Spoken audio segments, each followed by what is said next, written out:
Ladies and gentlemen, this is your captain speaking. Welcome to the Miracle Flight Deck, a Miracle Flights podcast. Welcome back to the Miracle Flight Deck, a Miracle Flights podcast. My name is Nicole Padberg Munkdale. I'm the multimedia producer at Miracle Flights, and I am joined by my co-host. I'm Robert Sanchez, Vice President of Operations at Miracle Flights. Absolutely thrilled to be doing another one of these. Robert, please tell listeners exactly what it is that we do at Miracle Flights. Miracle Flights. We are a national charity. We provide free commercial flights for children and their families to access medical care far from home. We're about to interview. Who is it? Dr. Matthew Dobbs, Right. from the Paley Institute. He specializes in Clubfoot, helps hundreds of our families, and he's just a wealth of information. So we're excited to have him. Absolutely. Well, let's get into it with Dr. Dobbs. All right, we are very excited to welcome to the podcast Dr. Matthew Dobbs from the Paley Institute in West Palm Beach, Florida. Thank you so much for being on our podcast with us. Well, thanks for having me. It's really an honor to be here. I can't believe he's here. Like it's like a big deal. It is a big deal. This is a big deal. Quick shout out to our behind the scenes crew for getting the technology. This is my first sort of thing that's happening right now. They're doing such a wonderful job. So yes, technology is amazing, isn't it? It is. All right. Well, again, thank you so much for being on the podcast with us, Dr. Dobbs. I would like to get to know you because this is actually my first time meeting you. So what drew you into a career in the medical field, and how long have you been practicing? Yeah. So thanks very much. It's very nice to meet you as well. I've been in medicine practicing for about 25 years now. So probably longer than I want to admit, but it keeps creeping up. You don't look it. But initially, my attraction into medicine came actually quite early. My father was a physician, not an orthopedic surgeon, but he was an ophthalmologist. Okay. And so I got exposed to the medical field pretty early, and had some initially, fun experiences. Not only as a child growing up around that background, but also the ability to travel some. And my father did a lot of international travel and work, taking care of cataracts for people in underdeveloped parts of the world. So that was actually fun for me. I got to see a different side of medicine and what it meant to really, see and try to heal, people from various things. So that was my initial exposure. And then as I went through my training, in college, I went to college saying I wasn't going to be a doctor. So I'll do something else. And I tried a few things. I tried business, and I figured, I'm not really that good at this. And I tried my hand in architecture, and I said, that's probably not for me either. Wow. And so things kept landing back in the biosciences medical area, and kind of went from there. But I think it was what I was meant to do. That is amazing. Architecture, nah, I'm going to go into medicine. I mean, clearly talented guy. Yes. So he's all about. I didn't have those options. Probably doing a few other things. So, how did you find yourself becoming a specialist in Clubfoot? Yeah, so it's a fun story actually. So it's all who you meet. I think for all of us as we go through life, and the connections that we meet and the influencers in our life. And I met very early in my medical training, even as a medical student, Ignacio Poncetti, who is a lot of people in the pediatric orthopedic world's mentor. Yes. In a lot of families. He's a very special man, and who developed the modern day treatment for club feet and took treatment from a large surgical procedure down to a minimally invasive, casting procedure, which is, so great for the children and the families. And so I got to meet him very early, strongly influenced, my decisions in my career. And first of all, led me from a medical student to orthopedics. And then within orthopedics, I quickly, navigated into the pediatric realm, and Clubfoot became sort of a calling. And it was interesting for me when he eventually retired, or getting near there, he turned to me and said, I need you to carry this on. Yeah, and it was very easy for me to say, I love to do that. I want to be the person to help. What an honor, right? I mean, Absolutely. obviously you clearly made an impression on him. And sorry, just to follow up, was it just a by chance? Like where were you in med school, and how did you all connect? Was it just by chance? Yeah, it is by chance. I mean, I didn't choose med school, to be near him. I didn't really know anything about, Clubfoot at that time. And so I went to med school at the University of Iowa, where Dr. Poncetti was practicing. And that is a story in of itself, how he ended up in Iowa, because he's Spanish by birth and so forth, but he ended up in Iowa for the majority of his career. But I met him as a medical student, and he was at the University of Iowa as an orthopedic surgeon. And I chose, from there to try to do residency at Iowa. I wanted to stay to get more exposure to him. That's amazing. And speaking of practicing, tell us about the Paley Institute in West Palm Beach, Florida, where you practice.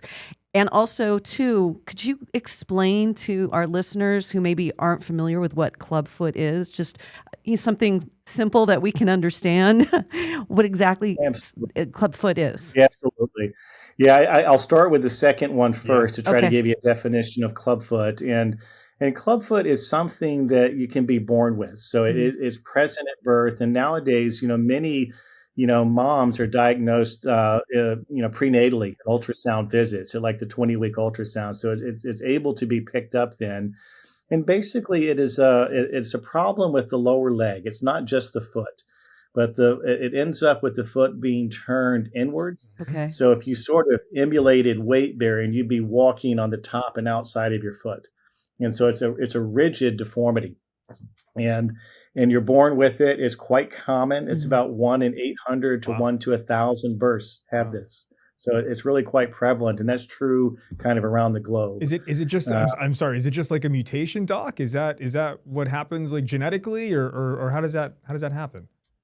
Yeah, so that's a great question. It's not a positional problem. So you're 100% right. There's something else that's going on, and there is a genetic cause of this in some situations that we've identified. And a lot of my work early in my career was actually identifying genes for this. So I ran a genetics lab. And so we found the first 5 genes that can explain this problem. But that's still the very tip of the iceberg in understanding this. Yeah. So there's more that we don't know than we know. Yeah. But there are some genes that we put together that are responsible for this problem.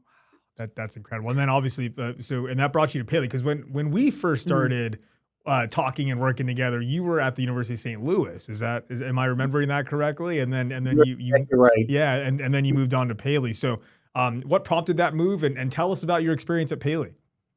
Yeah, the Paley Institute is a fabulous place. It really is. And I, knew about the Paley Institute for a long time. Dror Paley, who's the founder, is a good friend of mine and colleague.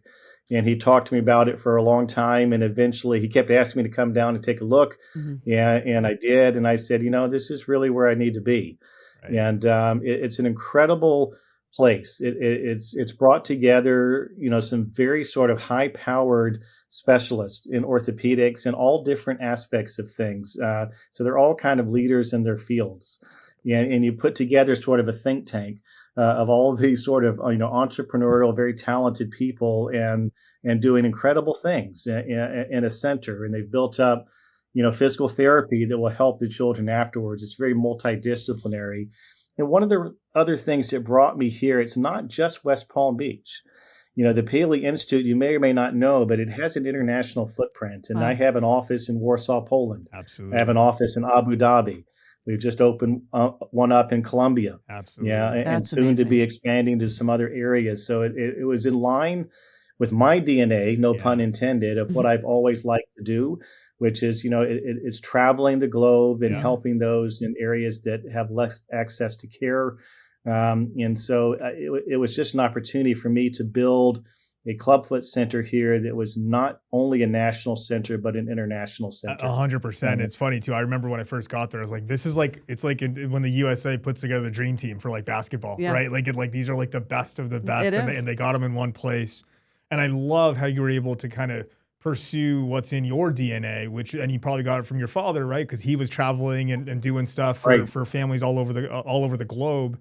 And yes, you're helping Miracle Flights families, and I can't wait to talk about that here in a minute. But you also travel the globe, and you're teaching other physicians on what to do, because there's a stigma that comes with Clubfoot, right? Especially for those that don't have access to care, a lot of times they just say, hey, this is how you're born. Sorry. And you're just going to have to deal with it the rest of your life. Yeah. And doctor, that's just not the case, right? It doesn't have to be that way. So that's 100% right. Yeah, that's amazing. Exactly right. We had a child I remember in South America that I found years ago on one of my outreach missions he was 21 at the time. Right. And he was working as a farmhand because he wasn't allowed to pursue any education, right. Wasn't allowed to marry or advance socially because of this physical deformity. And he was obviously mentally very normal and very smart. Yeah. And we brought him back and treated him. And he's now, this is 20 years ago, right. He's a college graduate, successful businessman in Mexico City. So it's, remove a stigma and the world changes. Absolutely. Education and inspiration. It is. Wonderful. You're doing amazing work, Doc. Obviously, that brings us to Miracle Flights, mm-hmm. right? And how, our two organizations work together. I would venture to say like hundreds, if not thousands of families that we've sent to you in St. Louis and now at the Paley Institute in West Palm Beach, Florida. Mm-hmm. How did you first learn about Miracle Flights and tell us about the experience of what we do together and this partnership? Yeah, this partnership absolutely is incredible. And it does date back for years. It's basically my whole career that I've been involved, with Miracle Flights and being able to work with you guys. And my first experience with this actually came from a patient. A patient introduced me to this. There you go. And that was really quite phenomenal. And from there, it became an integral part of what I do. And with Clubfoot, as you alluded to, it's not one of those problems that there's an immediate fix. Right. I always, we joke with our families, Clubfoot's a gift that keeps giving. And so this is, it's something that they're dealing with through their growing years. And so this often requires close follow-up and sometimes other, procedures to get things correct to help them live normal lives. And without Miracle Flights, these families can't do this. Right. They can't travel to get the care they need. So it's an unbelievably life-changing partnership, I would say, for my parents and patients and myself. And you had a significant role in one of our major milestones. It was the 150,000th flight that Miracle Flights provided in 2022. And I think it was coming back from seeing you, and they were coming back to where they live. It was Watson, right? A Las Vegas family Mm-hmm. that happened to be our 150,000th flight. We documented the whole thing. Tell us about that experience and what that was like. Yeah, that was incredible. I had no idea that was going to be that milestone at the time. It was pretty incredible. But they're an absolutely wonderful family. And Watson is a child that was born with bilateral club feet. And I got to see him relatively early on in his life and was able to get the early treatment with great success. And as we just kind of alluded to, he's required some other visits for follow-up and a further procedure to maintain correction. So, we're incredibly grateful, for this commitment. And they couldn't have pursued this without this relationship, and he's doing wonderfully. He's a normal child running and playing and doing everything everybody else does. Thank you so much for helping out with Watson's medical situation and being part of the Miracle Flights family. And that brings us to the whole reason that we are talking to you today. We are so excited to be honoring you at our next soiree in 2026 as the Medical Honoree.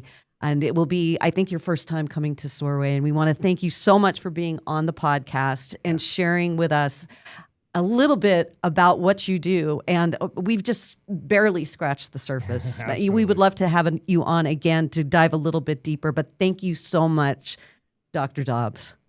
I appreciate it. Thanks for everything and looking forward to it very much. I'm incredibly honored and humbled. Thank you, Doctor. Thank you. Take care. Thank you. You too. Well, Robert, that was wonderful talking to Dr. Dobbs about his specialty and where he works at the Paley Institute. Yeah, it's incredible. You're basically, we got to speak to someone at the top of their game. Yeah. Right. He is the expert of experts, and he's just a wealth of knowledge. And I always learn something when you speak to him. So the fact that he's helping so many of our families, so many, and that just means the world to us. And obviously, he's changing lives. Absolutely. Yeah. And we also would like to once again thank Tara from W.H. Smith, North America, for being on. These are our two. We have a total of 4 honorees. We have our child honoree, Luna. We have the honoree, the Curtis from Thrive. Yep, absolutely. And now we have Tara from W.H. Smith, North America. Dr. Dobbs, the medical honoree. Good memory. Yes. Yep, that's a lot. It's a lot. All right. Well, Robert, why don't you tell our listeners how they can find out more about Miracle Flights? Yeah. So please head over to miracleflights.org. You can request a flight. You can obviously donate on that page. You can. There's volunteer opportunities. We are a small and mighty team, but we need everybody's help to make this thing happen. Yes. And we have wonderful events if you want to volunteer. So definitely go to miracleflights.org. And we'd like to thank you for listening to the Miracle Flight Deck, as always. And make sure that whatever platform you're listening to us on, that you subscribe. Thank you again. We know you have many choices when listening to a podcast, and we thank you for choosing the Miracle Flight Deck.